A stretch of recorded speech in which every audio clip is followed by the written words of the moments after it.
అందరికీ నమస్కారం. నేను మీ దేవి. యాటిట్యూడ్ లవర్ 36వ భాగం. రచయిత మోక్ష గారు. అంతకుముందే బయలుదేరిన కొడుకు అంతలోనే ఇంటికి రావడంతో ఆశ్చర్యంగా అర్జున్, నువ్వు హైదరాబాద్ వెళ్ళలేదా అంటుంటే, డాడీ మమ్మీ ఎక్కడుందో చెప్పండి ముందు అని అన్నాడు. ఆ పెరట్లో చూడు, ఏంటో ఒక్కొక్కసారి ఇంట్లో అందరూ వింతగానే ప్రవర్తిస్తారనుకున్నాడు ఆయన. ఆ బెంచ్ మీద ఒంటరిగా కూర్చున్న లలిత గారి ఆలోచనలు గతంలోకి వెళ్ళాయి. లలిత, ఎంసెట్ నోటిఫికేషన్ పడింది. అప్లికేషన్ ఫామ్ ప్రిన్సిపల్ రూమ్లో ఉంది, తెచ్చుకో ఎవరు అన్న మాటతో చేతిలో ఉన్న పుస్తకాలను వదిలి ప్రిన్సిపల్ రూమ్కి పరిగెత్తింది లలిత. అప్లికేషన్ లాస్ట్ డేట్ రేపు నెలాఖరికి. త్వరగా మా అన్నయ్యకి చెప్పి బ్యాంక్కి వెళ్ళి డీడీ తీయించుకుంటాను. తను కూడా వచ్చిన ఫ్రెండ్కి చెప్పి ఒక చేత్తో అప్లికేషన్ ఫామ్, ఇంకొక చేత్తో బుక్స్ని పట్టుకొని చెంగున లోపలికి వెళ్ళిన లలితకి వరండాలో ఉన్న సోఫాలో కూర్చొని పిల్లాడిని ఆడిస్తూ ఉన్న గోపాల్ గారు కనిపించారు. ఆయన్ని చూడగానే లలిత అడుగులు ఆగాయి. మెల్లగా నడుచుకుంటూ లోపలికి వెళ్ళిన లలిత అక్కడ వాళ్ళ అమ్మ చెప్పిన మాటలు వినగానే కెవ్వున ఒక కేక వేసింది. ఉష్ లలిత, ఏంటా అరుపులు, బయట వాళ్ళున్నారు అని అంది లలిత వాళ్ళ అమ్మ నోరు నొక్కేస్తూ. లలిత ఆవిడ చేతిని విసిరికొట్టి, ఉంటే నాకేంటి, అయినా అక్క చనిపోయి ఇంకా సంవత్సరం కాకుండానే బావకి భార్య కావాల్సి వచ్చిందా, ఉక్రోషంగా అడిగింది లలిత. ఎందుకు లలిత అంత మొండిగా మాట్లాడతావు, అయినా పెళ్ళి ఎవరితో అంటున్నాను, బావతోనే కదా అన్నారు. లలిత, నాన్న ఇష్టం లేదంటుంది కదా నాన్న, అయినా మన లలితను పోయి ఆ రెండో పెళ్లి వాడికి ఇచ్చేస్తావా అన్నారు. లలిత అన్నయ్య, రే నువ్వు నోరు మూయి, నేను మాట్లాడుతోంది లలితతో, నువ్వు మధ్యలో జోక్యం చేసుకోకు, లలిత నాన్న చక్రవర్తి గారిని కసిరారు. ఇంతలో బయట కూర్చొని చంటిపిట్ట నడుస్తున్న గోపాల్ గారు లోపలికి వచ్చి, మామయ్య తనని ఇబ్బంది పెట్టొద్దు, తనకిష్టం లేకుండా బలవంతంగా పెళ్లి చేసినా తను నాతో ఇష్టంగా ఉండలేదు, తనకి నచ్చిందే చేయండి అని చెప్పండి అని అన్నారు. ఆ మాటకి తల తిప్పి చూసింది లలిత. ఎదురుగా వాళ్ళ బావ, తన అక్క భర్త. ఇన్నాళ్ళు ఇంటికి పెద్దల్లుడు అన్న గౌరవం ఆ రోజు ఆయన మాట్లాడిన మాటలతో ఇంకా పెరిగిపోయింది. కానీ పెళ్ళికి ఒప్పుకోవాలి అంటే తను డాక్టర్ చదవాలి అన్న కల తన మనసు తర్జన భర్జన పడుతూ ఉండగా అప్పుడు లలిత వాళ్ళ నాన్న మాట గుండెల్లో బలంగా నాటుకొని పోయింది.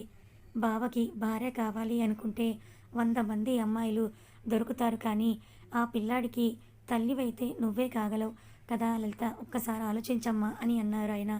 వాళ్ళ నాన్న చెప్పిన మాటకి ఆలోచనలో పడింది లలిత. వాడు పుట్టినప్పటి నుంచి లలిత అక్క జబ్బు పడడంతో ఆ చంటి పిల్లాడు వాళ్ళ అమ్మ కంటే ఎక్కువగా లలితకి అలవాటు పడ్డాడు. లలితకు కూడా వాడంటే అంతే ప్రేమ. కాసేపు మదిలో మదన పడ్డాక అప్పుడు వాళ్ళ నాన్న మళ్ళీ అడిగారు, నీ ఉద్దేశం చెప్పమ్మా అని. కాదని చెప్పలేకపోయింది. అవును అనాలన్నా ఏదో భయమే. ఆలోచించే మాట సాయంత్రం చెప్తాను నాన్న అని బుక్స్ తీసుకొని లోపలికి వెళ్ళిపోయింది లలిత. ఒకవైపుకి పిల్లాడిని, ఇంకొక వైపు తన అంతకుముందు తెచ్చుకున్న ఎంసెట్ అప్లికేషన్ ఫామ్ని పెట్టుకొని ఆలోచనలో పడిపోయింది. మంచం వంచున కూర్చొని లలిత ఇచ్చిన బొమ్మలతో కుదురుగా కూర్చొని ఆడుకుంటున్న బాబు బెడ్షీట్ కదలడం వల్ల కాలు జారి కింద పడిపోతూ అమ్మ అని అంటూ అరుస్తూ లలితకేసి చేతులు చాపడం చూసి, నాన్న అని అంటూ రెండు చేతులు చాచి గుండెలకు హత్తుకొని పక్కనే ఉన్న ఎంసెట్ అప్లికేషన్ పేపర్ని చించి పారేసింది. గతం తాలూకు జ్ఞాపకాలు గుర్తు రాగానే లలిత కళ్ళు చెమ్మగిల్లాయి. ఆవిడ కంట్లో కన్నీళ్లను చూసి అక్కడికి వెళ్ళే ధైర్యం చెయ్యలేదు అర్జున్. కానీ మధు ఫోర్స్ చేసేసరికి వాళ్ళ అమ్మ దగ్గరకు వెళ్ళాడు. అర్జున్ రావడం గమనించిన లలిత గారు మొహం పక్కకు పెట్టుకొని కూర్చుంది. మధు అని అంటూ మధు వైపు నిస్సహాయంగా చూశాడు. గో అర్జున్ బలవంతం పెట్టింది మధు. అర్జున్ వెళ్ళి వాళ్ళ అమ్మ ముందు నిల్చొని కదలకుండా ఆవిడ భుజాలు పట్టుకొని మమ్మీ అని పిలిచాడు. ఆవిడ పలకలేదు. మమ్మీ అని రెట్టించాడు. నో యూస్, సారీ అన్నాడు వినిపించినట్టు. తల కొట్టుకుంది మధు. ఉఫ్ అని నిట్టూర్చి ఆవిడ ముందు మోకరిల్లాడు. వెళ్ళిపోరా నువ్వు, మీ ఆవిడని తీసుకొని అన్నారు ఆవిడ. మమ్మీ అంటూ ఆవిడ 2 చేతులు పట్టుకొని ముద్దు పెట్టుకొని ఐఎమ్ సారీ అన్నాడు. ఆ మాటకి బోరుమంది లలిత. అర్జున్ కావిడ ఎలా ఓదార్చాలో తెలియక మధు వంక చూశాడు. హక్ చేసుకోమన్నట్టు సైగ చేసింది మధు. అర్జున్ కాస్త తటపటాయించి మమ్మీ అంటూ అమాంతం హక్ చేసుకున్నాడు. ఆవిడ ఎక్కి పడి ఏడుస్తూనే అర్జున్ వెన్ను నిమురుతుంటే అర్జున్ కూడా అప్రయత్నంగానే కంట నీరు చేరాయి. అతని ప్రమేయం లేకుండానే అతని నోటి నుంచి లవ్ యూ మమ్మీ అని అతని పిలుపు. ఆ ఒక్క మాటతో అర్జున్ అన్న మాటలన్నిటి కూడా లలిత మనసులో నుంచి మొత్తంగా ఎగిరిపోయాయి. అర్జున్ అని అంటూ ప్రేమగా తనని హత్తుకుంది ఆమె కూడా. వాళ్ళిద్దరిని చూసి మధు మనసు కూడా తేలిక పడింది. మనసులో దేవుడికి థ్యాంక్స్ చెప్పుకొని వాళ్ళిద్దరినీ చూసిన మధుకి ఆనందంలో కారిన కంటినీరుని తుడుచుకుంటూ అలాగే నిలబడింది. లలిత అర్జున్ వెన్ను నిమురుతూ, సవతి తల్లి కదా, నిన్ను సరిగ్గా పెంచలేదని, అందుకే వాడిని ఊరికి దూరంగా ఉంచి హాస్టల్‌లో చదివిస్తోందని ఊర్లో అందరూ నానా మాటలన్నా కూడా అని ఆవిడేదో చెప్పబోతే, అర్జున్ ఆవిడని మాట్లాడనివ్వకుండా ఆవిడ చేతులు పట్టుకొని, ఎవరు ఏమనుకున్నా నీ గురించి నాకు తెలుసు మమ్మీ అన్నాడు. నవ్వుతూ అర్జున్ తల నిమిరి అతని నుదుటిన ముద్దు పెట్టుకున్నారావిడ. అర్జున్ వాళ్ళమ్మ కళ్ళలోకి చూస్తూ, మధు కూడా చాలా మంచిదే మమ్మీ. పైకి చెప్పదు కానీ తనకి నువ్వంటే చాలా ఇష్టం అన్నాడు. అంతే. ఆ మాటతో లలిత గారి ముఖ కవళికలు మారిపోయాయి. అర్జున్ని వెనక్కి నెట్టి, అర్జున్ నేనిప్పుడే చెప్తున్నాను. నేను ఏ విషయంలో అయినా రాజీ పడతాను కానీ మధు విషయంలో రాజీ పడేది లేదు. నేనెప్పటికీ మధుకి అత్తగారినే, మధు నాకెప్పటికీ కోడలే. ఆ విషయంలో మాత్రం నన్ను మార్చాలని చూడొద్దు స్ట్రిక్ట్‌గా చెప్తున్న ఆవిడ మాటలకి అర్జున్ ఒప్పుకోక తప్పలేదు. సరే నీ ఇష్టం అని తల ఊపుతున్న అర్జున్‌ని చూసి మధు మూతి 30 వంకర్లు తిప్పుకొని నాకు కూడా తనెప్పుడూ అత్తయ్యే, ఎప్పటికీ అత్తయ్యే అని అనుకుని వాళ్ళ గదిలోకి వెళ్ళిపోయింది కాస్త కోపంగా. అత్త మీద కోపం, దుత్త మీద అన్నట్టుగా లలిత గారి మీద ఉన్న అర్జున్‌తో అన్న మాటలకి మధు ఆవిడని ఏమీ అనలేక పెరట్లో ఉన్న సన్నజాజుల మీద ఆ కోపాన్నంతా కూడా చూపిస్తూ వాటిని ఇష్టం వచ్చినట్లుగా తెంపి పడేస్తూ ఉంది మధు.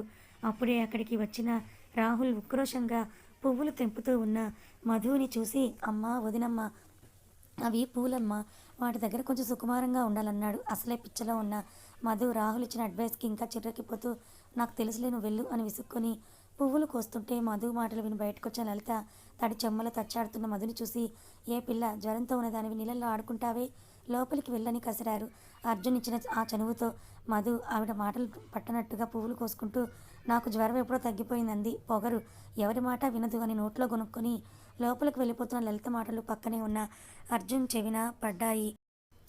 ఒడిలో ల్యాప్టాప్ పెట్టుకొని సోఫాలో కూర్చున్న అర్జున్ వాళ్ళ అమ్మ మాటలు విని తలపైకెత్తి చూసిన అతను బయట నిలబడిన మధుని చూసి, ఏ మధు లోపలికి రా అని అరిచాడు. తెల్లబోయింది మధు. అర్జున్ మాటలకి పిలుస్తూ ఉంటే వినపడట్లేదా, రా లోపలికి అని మళ్ళీ ఇంకోసారి అర్జున్ నోటి నుంచి వచ్చింది అరుపు. వాళ్ళిద్దరూ కలిసి ఉండాలని నేను అనుకుంటుంటే ఇప్పుడే నన్ను వేరు చేసేస్తున్నారా అని తన మనసులో అనుకుంటూ చిన్నబుచ్చుకొని లోపలికి వచ్చేసింది మధు.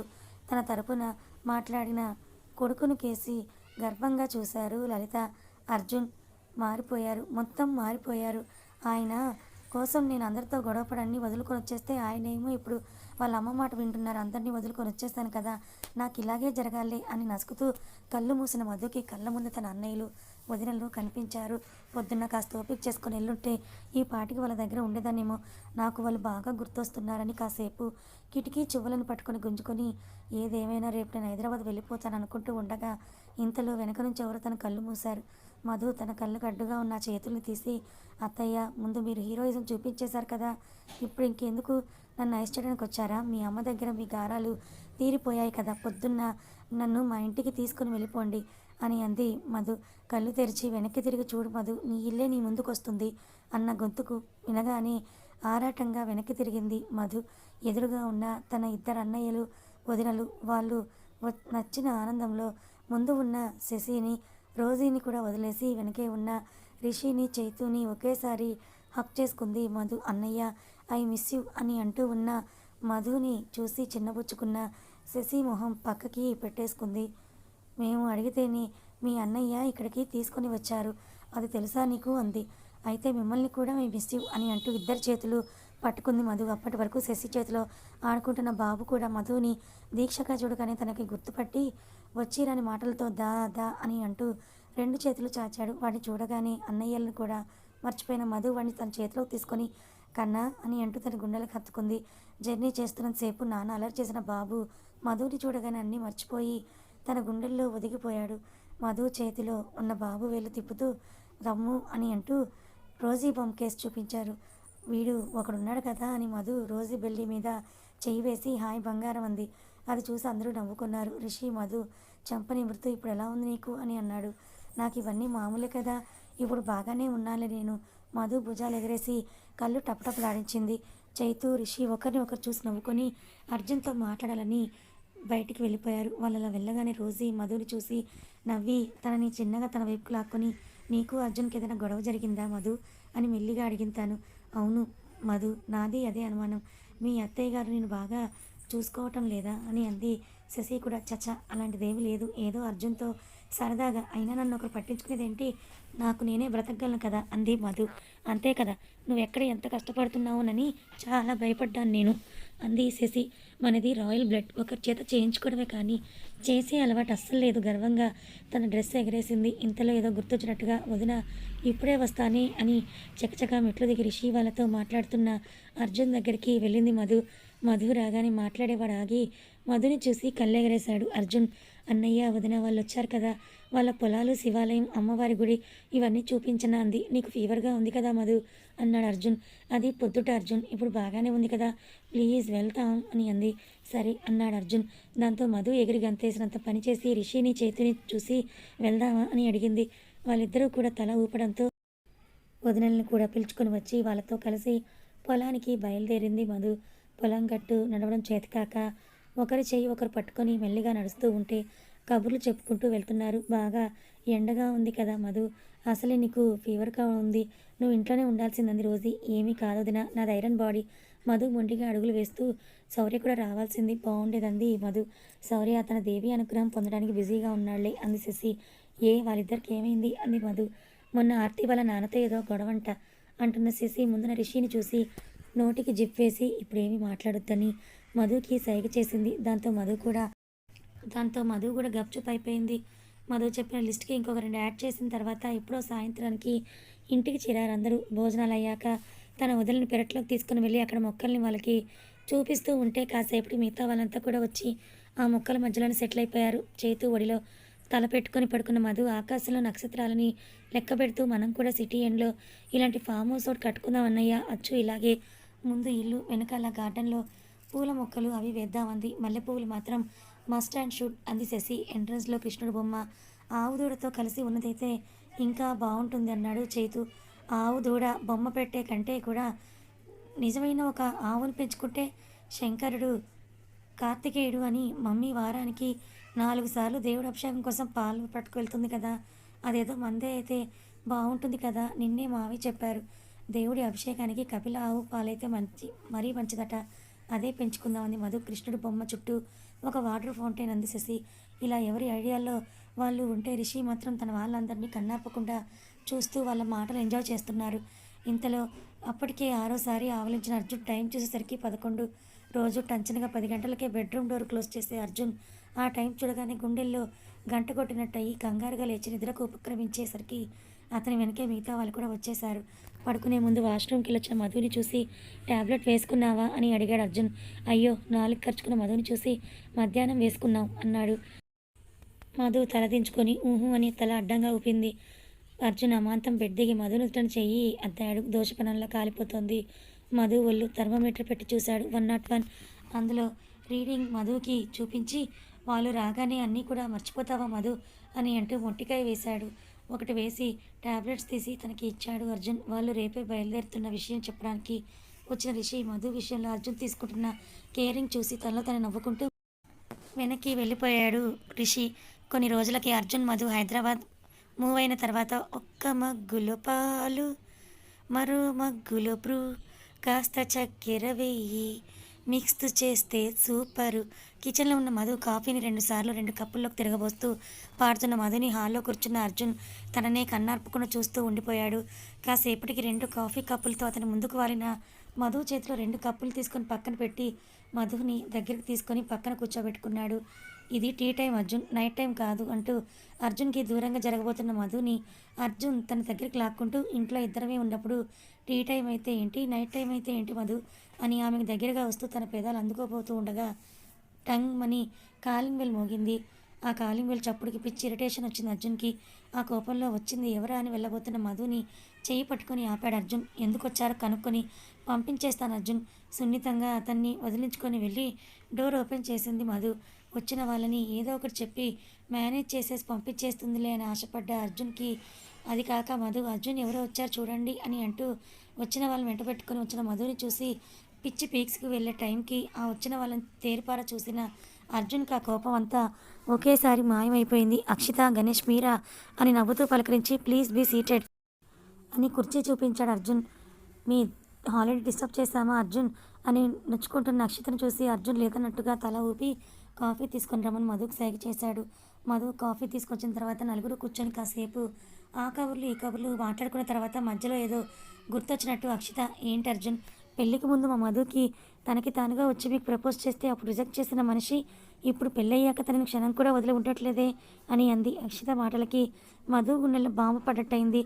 అక్షిత అడిగిన దానికి అర్జున్ ఏం సమాధానం చెప్తాడో అని భయంగా అర్జున్ మొహం చూసి అక్షిత మొహాన్ని మార్చి చూసింది. అక్షిత అడిగిన ప్రశ్నకి అర్జున్ చిన్నగా నవ్వి అంతా మాయ చేసేసింది. మరి మధు నా కోసం సూసైడ్ అటెంప్ట్ కూడా చేసుకుంది. అలాంటి అమ్మాయిని వదులుకుంటే నాకంటే ఈడియట్ ఉండడేమో అని అన్నాడు అర్జున్. చచ్చాను అని మనసులో అనుకుని అక్షితని చూసింది మధు. కథ కొనసాగుతుంది. మరి అర్జున్కి అప్పుడు మధు ఆడింది నాటకం అని తెలిస్తే ఎలా రియాక్ట్ అవుతాడు? మరి అక్షిత చూస్తే ఆ నిజం చెప్పేలాగానే ఉంది. మరి దీనివల్ల అర్జున్ మధుల జీవితంలో ఏవైనా సమస్యలు వస్తాయా? తెలుసుకోవాలనుకుంటే ఛానల్ని ఫాలో అవ్వండి. కథ నచ్చితే లైక్ చేయండి. Thank you so much for watching.